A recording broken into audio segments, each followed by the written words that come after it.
Puyat ka tapos tumataba ka pa. Hindi coincidence yan. May science yan. Base sa Hello Doctor Studies, chronic sleep deprivation ay nagkukos ng weight gain. Hindi lang dahil sa midnight snacking. Hormonal changes pa yan na nagtitrigger ng obesity. Kasi hindi nyo alam na ang lack of sleep ay binabago ang hunger hormones ninyo. Ako po si Neil Brian Galvez at welcome po sa Nurse Brain.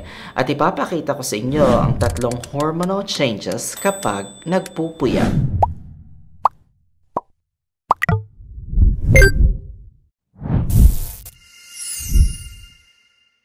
Una, ghrelin increase. Hormone na nagtitrigger ng hunger.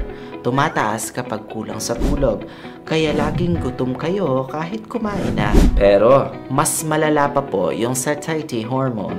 Pangalawa, leptin decrease. Hormone na nagsasabi sa utak na busog na kayo. Bumababa kapag puyat. Hindi kayo nakakaramdam ng fullness, kaya tuloy ang kain. Pero yung pinaka-dangerous, pangatlo, cortisol elevation. Stress hormone na nagpapromote ng belly fat storage. Chronic sleep loss equals chronic stress equals abdominal obesity.